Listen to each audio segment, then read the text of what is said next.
Hey, what's up, everybody? It's Charles Sabanson, and welcome you guys to another episode of the Dreamers Pro Show, where we cover everything from sports, hot topics, classic debates, entertainment, and we give you guys a fresh perspective on things and how we see them. And today we got a hell of a show for you guys. But before we get into it, please make sure you like the video and subscribe to the channel if you want today's full show before it comes out on YouTube. Streaming for free on the Dreamers Pro podcast. We have that pinned in the comments. Let me get into this topic here. So as you guys know, recently there've been a lot of players whining and bitching and moaning about this new NBA 65 game rule. Now, what is the 65 game rule? The 65 game rule stipulates the following. In order for you to be eligible for certain awards like all NBA team, all defense, MVP, defensive player of the year award, etc., you need to play in a minimum of 65 games. And in those 65 games, you must play at least 20 minutes. Now, I've heard other players. I was recently listening to John Sally on Vlad TV talking about, whoa, just play. Was it John Sally? Was it John Sally? I forgot who it was. And they were like, no, well, you can just play for 5 minutes, play for 10 minutes. The NBA like, no, you gotta play for like at least 20 minutes. All right? You gotta play for, that's like 5 minutes a quarter at least. Right? Because, you know, dudes still do the bare minimum to get the most. So that happened. Then what happened?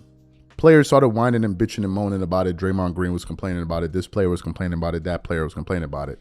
And I was saying to myself, what are y'all complaining about? Y'all the reason that this rule is even created. This rule never existed prior to you dudes.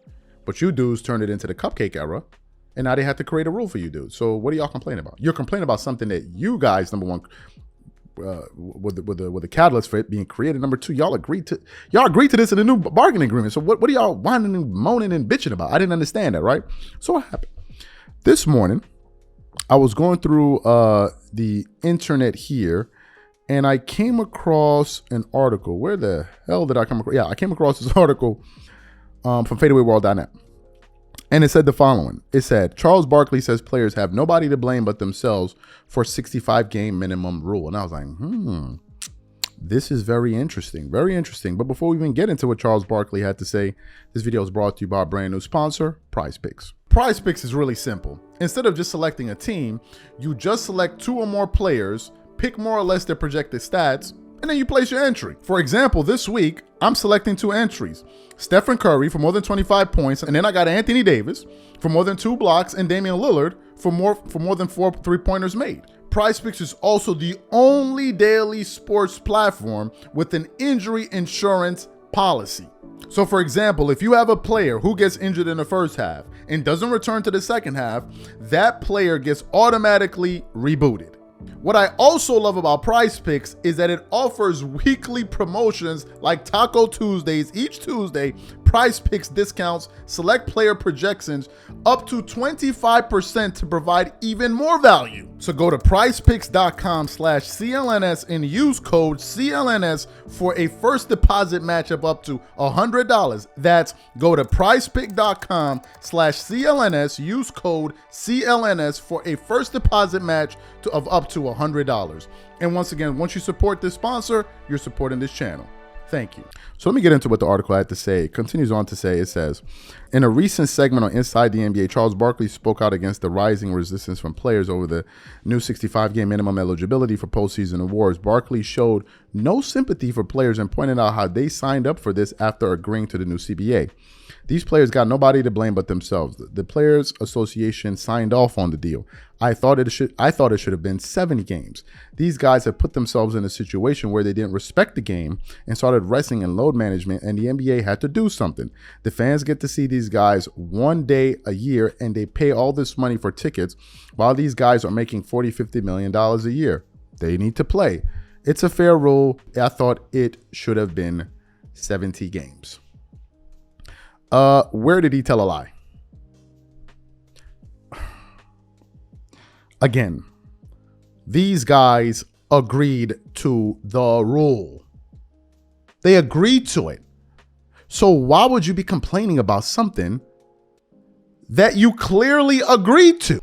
Number two, I listen to a lot of people talk about how this is the greatest era of basketball ever. We're witnessing something today unlike something we have never witnessed before.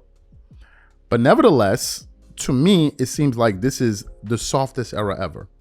They don't play any defense. It is one big offensive game to the point where you have people like Bob Myers, Kendrick Perkins, Stephen A. Smith, former NBA players, all complaining about how the NBA is leaning so much into offense.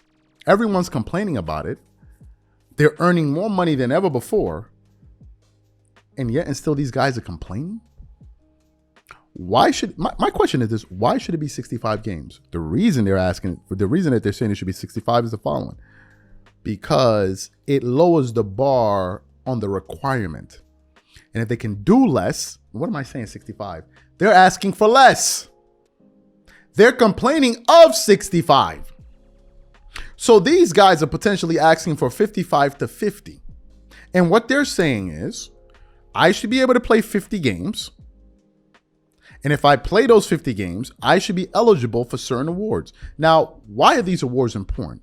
Well, if you guys don't know, for Supermax contracts to exist, there's certain things that you need in order to qualify. Obviously, a certain number of production and all of that when teams can deem you a Supermax player.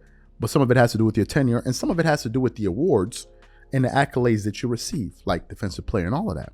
So if you have players losing out on this, and it can't come to them as easily as it used to in the past, it's also going to affect them monetarily, and therefore they're complaining. Now, a novice watching this show may say, well, I have a solution. Why don't they just lower the amount of games? If you lower the games, there are less games, then there shouldn't be this load on their body and everything should be fine. We have a problem. The reason they won't lower the games is because if you lower the games, you lower the revenue. And if you lower the revenue, they can't earn any more money. And then you're going to be sitting there asking yourself, so what do they want? I'll tell you what they want.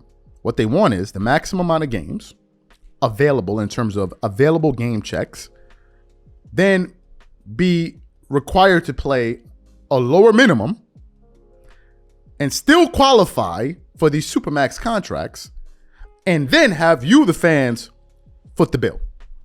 If you listen to Draymond Green, you listen to any of these guys talk, where in there did you hear them mention anything about the paying customer, the fans? Where? They never mention the fans because they don't value you guys. At least not this generation. Previous generations did. That's why they had an obligation. They felt this obligation to play. Jordan, Kobe, Allen Iverson, all of these guys, they felt this obligation to play. These guys don't feel that obligation to NBA fans. Like, I got to go out there and give them my all because these are their paying. And especially if they're playing on the road, this guy's only going to be able to see me once in a year. So I better go out there and lay it all on the line. They don't care. You just watch LeBron James miss the Celtics game in Boston. The next time those Celtics fans are going to be able to see LeBron James is next year if he stays in the West. They don't care. And that's why this rule was implemented. So for them to be complaining about it after they're the ones that created the problem, it shows you that these guys are not serious. And you don't need to listen to any of the whining and the moaning that they're you don't need to pay any attention to it because they don't care about the fans. Because if they did care about the fans, if this was something that they weren't comfortable with, they would at least complain about it behind closed doors. But to be complaining about this publicly, what more can you say? This is the cupcake era. We present it to you. Here you are.